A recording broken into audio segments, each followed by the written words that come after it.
Thank you very much for this opportunity to share with you some of the concerns. Incidentally, I just back from Parliament, followed by Tunku Zafrul, and I had to deal with two questions today.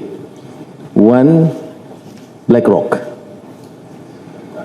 and two, on the latest World Competitiveness Report. The two tough questions are left to the Prime Minister. But I think that is relevant in this context of this luncheon discussion. We made it very clear that Malaysia must remain a trading nation and open to investments. And therefore, the collaboration between MAHB and GIP to us is critical, and we as a government will support, and so is BlackRock's involvement in this country. I'm very clear in front of all members of Parliament, and I think that explains well our position vis-a-vis investments from overseas, and in particular from the United States of America. I thought I deserve an applause for that.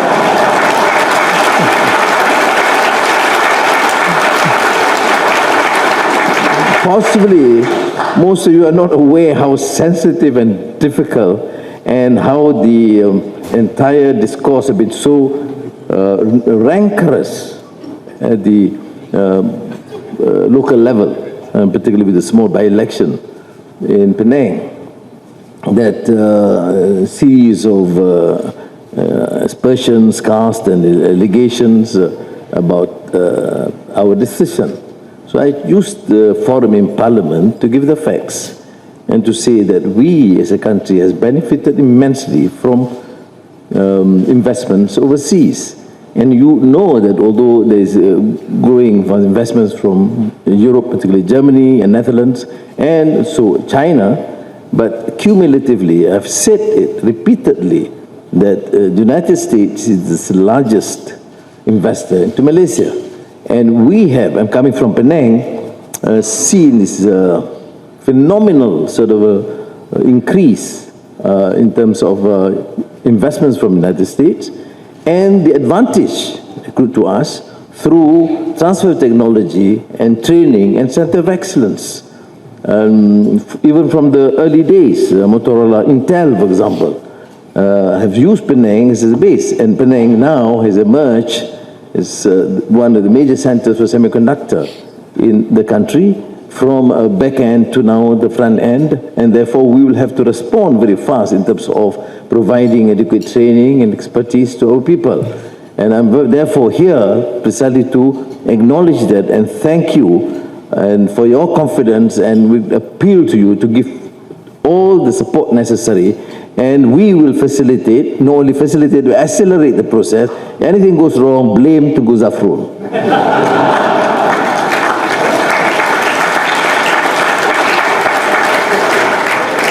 So I'm ignoring all the figures and everything else just to state the policy position, which is to my mind important, and probably we'll have some exchanges following this. The second question, the second issue is, of course, raised by the opposition on the somewhat decline in terms of our World Competitiveness Report. And instead of being too defensive, apologetic, and giving all the excuses, I said, yes, we acknowledge there are some issues, but we're addressing it. We must thank the Institute and the report for identifying in detail issues that we have to give more consideration. And this is the position that we as the government take, not necessarily to be defensive and to defend what is probably indefensible. But what are the key issues? Number one, that in terms of economic stability, we are still ranking number 8 in the world, which is really impressive. But there are certain clear decline in terms of competitiveness due to 3 factors. Number one, the ringgit. Because last year, the ringgit was badly adversely affected, although all the other fundamental figures in terms of growth, investments, and low inflation, low unemployment are registered, but still we had this problem.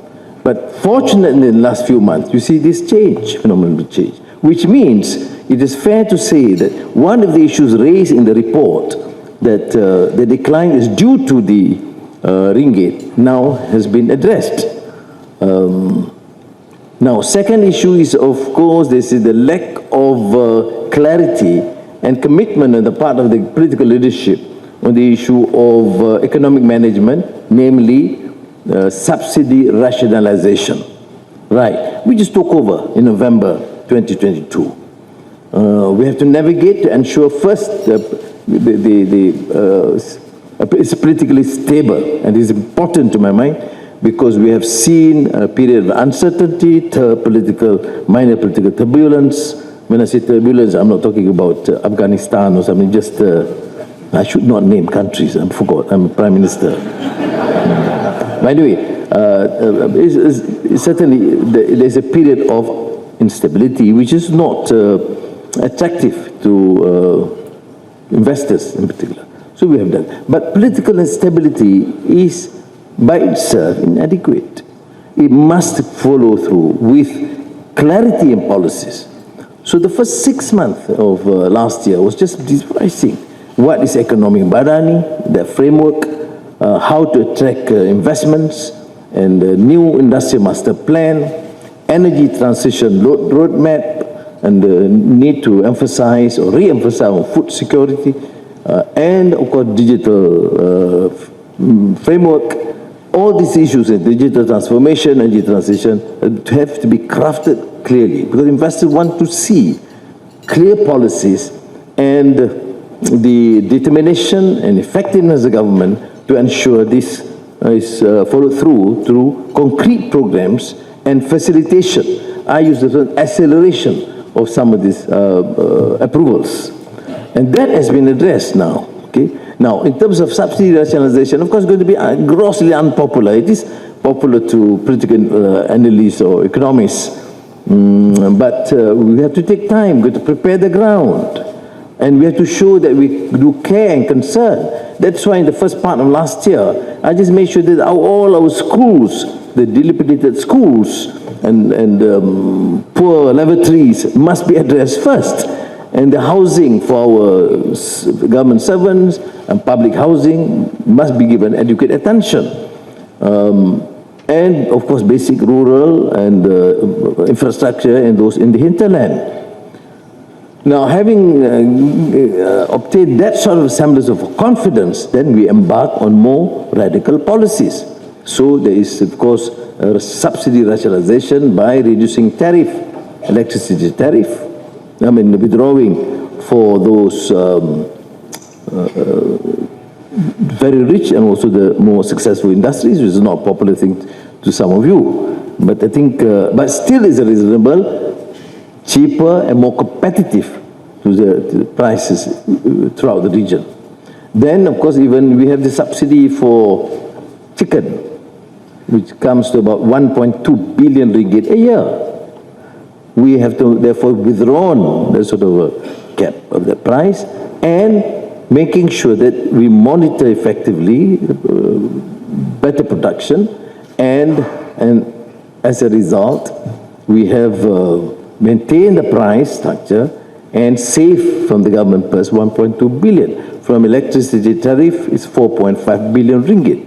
And now somewhat is being debated the issue of diesel subsidy rationalization, which we are determined. But we do take extra care to make sure that the poorest element in our society are not affected adversely by this program. So we do provide subsidies for the very poor, fishermen, smallholders, and taxi drivers, and school buses. These things are being. And we hope through that sort of arrangement, we can save another 4 billion ringgit. So subsidization. This has reference to the World Competitiveness Report. One of the major criticism is our failure, or at least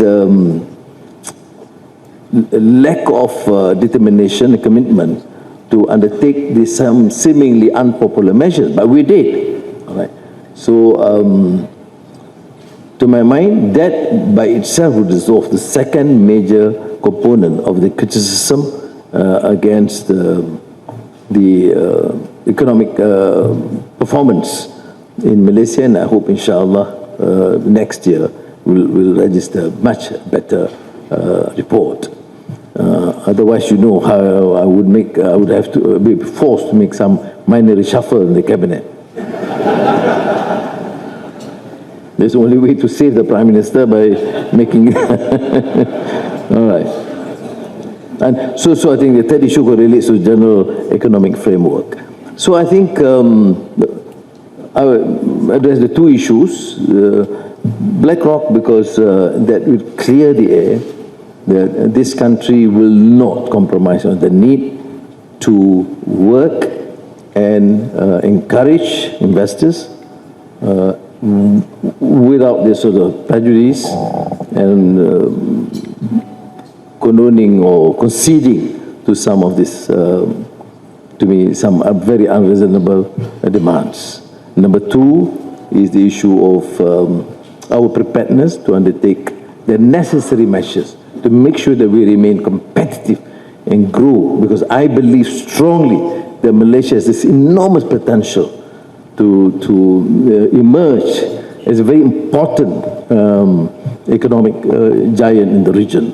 Workforce, yes, we have that infrastructure, we have even the semiconductor, the ecosystem, and now we are pushing ahead at a very fast track the issue of energy transition, both in Peninsula and Sabah and Sarawak, in particular again Sarawak, and then on digital transformation. So I think I would do that. If you're interested to read all the data and the figures and the numbers, you can look at the paper later on. Arigatou gozaimasu.